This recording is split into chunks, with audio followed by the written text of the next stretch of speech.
मित्रों नमस्कार। मैं दीपक चौक से कटंगी डिस्ट्रिक्ट बालाघाट मध्य प्रदेश। मित्रों, इसके पूर्व 8 वीडियो के जरिए मैंने आपको अपने साथ घटित रोमांचकारी किस्से बताया कि कैसे ईश्वर तुरंत मदद करता है, आशीर्वाद देता है। एक वीडियो में मैंने आपसे कहा था कि आगे मैं आपको स्वयं की संघर्ष की कहानी स्वयं की जुबानी बताऊंगा। उसी संदर्भ में मुझे काफ़ी लोगों के फ़ोन आए कि आपका अगला वीडियो क्यों नहीं आ रहा है। मित्रों, उसी कड़ी में इस संघर्ष की कहानी एक एपिसोड से में बताना संभव नहीं है। इसमें लगभग 10-12 एपिसोड हो सकते हैं। प्रथम एपिसोड में मैं आपको बता रहा हूँ। मित्रों, मेरे पिताजी सिलाई करते थे। हम छोटे 4 भाई बहन थे। सबसे छोटी बहन काफी बाद में आई। मित्रों, एक समय ऐसा था कि हमारे घर में खाने का भी ठिकाना नहीं था। उस समय ऐसा था जब माता पिता ने हमको चावल होता है ना, चावल को गीला कर देते ज्यादा पानी डाल के और उसमें थोड़ा सा गुड़ डाल के पतला करके कि बेटा खीर बनी है, इसे खा लो करके हम चारों भाई बहनों को खिलाते थे। तथा स्वयं मिर्ची की जो पाउडर होता है, मिर्ची की बुकनी, उसको फक्की मार के खूब सारा पानी पी लेते थे और रात गुजार लेते थे। ऐसे बुरे दिन भी हमारे माता पिता ने गुजारे। मित्रों, मेरे खुद के याददाश्त के मुताबिक एक समय ऐसा भी था जब घर में एक टाइम रोटी सब्जी बनती थी और एक टाइम सिर्फ आटे की पेज बनती पिया जाता था, क्योंकि उस समय काफ़ी गरीबी थी। न पहनने के कपड़े ढंग से, न खाने के लिए अनाज, किराए का मकान, काफ़ी गरीबी। पर हमारे पिताजी भगवान को नहीं छोड़ा। उनके भगवान के प्रति बड़ी आस्था, पूजा पाठ, सब कुछ उनका नियम चलता रहा। इसी कड़ी में हम लोग बढ़ते रहे। छोटी बहन आई। कहते हैं ना, परिस्थिति में अपने भी साथ नहीं देते। ऐसा ही कुछ हमारे साथ भी। हमारे अपने रिश्तेदारों को भी हमारा परिचय देने में शर्म आती थी। समय आगे बढ़ता चला गया। एक किस्सा मैं आपको बताता हूँ, ईश्वरीय प्रेरणा का। मैं 5वीं क्लास में पढ़ता था। 5वीं की परीक्षा थी। परीक्षा देने के लिए मैं सुबह 7 बजे पेपर देने निकला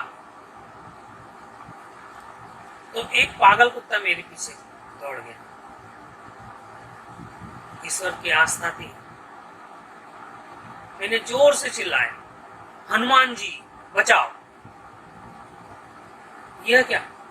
एक आदमी आया, तुरंत कुत्ते को भगाया। कुत्ता भाग गया। मैंने पलट के देखा तो न आदमी था न कुत्ता था। मैं गया परीक्षा देने। ईश्वर का सहयोग पल पल में हमारे साथ रहा। एक सन 1984 की बात है। पिताजी एक नागपुर की शादी में गए। नागपुर की शादी में गए तो वहां उनकी मुंह बोली बहन थी। उन्होंने कहा पिताजी को कि कुछ खरीदी कर ले दुकान की, कुछ नया कर। और उन्होंने 400 रुपए पिताजी को उधार भी दिए। वह 400 रुपए लेकर के पिताजी नागपुर इतवारा बाजार गए और टेलरिंग करते थे, इसलिए सिलाई से संबंधित कुछ सामान उन्होंने खरीदा कि अब इसको थोड़ा थोड़ा बेचेंगे, एक दुकान की शुरुआत करेंगे। सामान लेके आए। किसी समय में उन्होंने कटंगी में नीलामी में एक अलमारी खरीद लिए थे 50 रुपए की, और जहां से खरीदे थे वहीं रखी हुई थी, दुकान पे भी नहीं लाए थे। जब सामान लेके आए तब ख्याल आया कि वो अलमारी खरीदी की पड़ी रखी हुई है, उसको उठा के लाए, साफ सुफ करके लगाए। अब तो 400 रुपये का सामान कितना होता है यह आप समझ सकते हैं। 400 रुपये के सामान में चैन की गुच्छियाँ ऐसे कीले ठोक ठोक के लगाए, लटकाए, बटन के पैकेट ऐसा लटकाए, बकरम को फैला के रखे, धागे के डब्बे खोल के रखे, ताकि वो अलमारी कम से कम कुछ भारी दिखे, पर वो भी नहीं दिख रही थी। मित्रों, दीपावली सीजन की उस समय हाईएस्ट बिक्री हमारी 88 रुपए थी, 88। हम बोलते थे भगवान 100 कब होगी, 100 होने लगे। हमने कहा 100 तो होती है, बाजार के दिन होती है, हर दिन 100 हो तो क्या बात है। हम बोलते जा रहे थे, ईश्वर सुनते जा रहा था। अब 100 रुपये रोज भी होने लग गई, बाजार के दिन 500 की बिक्री होने लगी। रोज अगर 500 की हो तो कितनी बड़ी अच्छी बात है, फिर क्या कहने, या क्या 500 रुपये रोज की होने लगी। इस प्रकार हम आगे बढ़ते गए। मित्रों, एक घटना जब हमने दुकान चालू किए तब की है। एक परिवार जिनसे हमारे संबंध बहुत अच्छे थे, पारिवारिक संबंध, आना जाना, बैठना उठना सब था। जब हमने दुकान चालू की तब वह प्रतिष्ठित धनाढ्य परिवार भी वही सामान बेचता था। उस 400 रुपए की दुकान खोलने के बाद जब मैं उनके यहाँ किराना सामान लेने गया तो उन्होंने मुझे कहा कि देखो, हमसे मत टकराना, नहीं तो फिर से सिलाई करना पड़ेगा। 400 रुपए की दुकान, सामने वाला धनाढ्य और अच्छे संबंध होने के बाद भी वह व्यक्ति ने ऐसी धमकी दिया। मैंने पिताजी को आगे बताया कि ऐसा ऐसा बोल रहे थे। पिताजी गए, उन्होंने कहा सेठ जी, मैं तो पहले भी सिलाई करता था, आगे भी कर लूंगा, 40 साल से सिलाई कर रहा हूं, मुझे किस बात की शर्म है। पर आपको ऐसा नहीं कहना चाहिए। बात खत्म। मित्रों, पिताजी ने दुकान का नाम रखा चौकसी ब्रदर्स। जिस दिन पिताजी ने दुकान का नाम रखे चौकसी ब्रदर्स, उस दिन मैंने एक सपना देखा कि इस दुकान को उस स्टेज तक ले जाऊंगा कि यदि बालाहाट जिले में व्यापारी जगत का नाम लिया जाए या लिस्ट बनी तो चौकसी ब्रदर्स के बिना वो अधूरी होगी।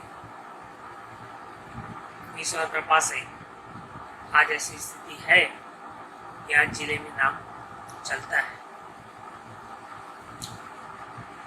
मित्रों, इस संघर्ष की कड़ी में मैं आपको बताऊं कि हमने कैसे संघर्ष किया,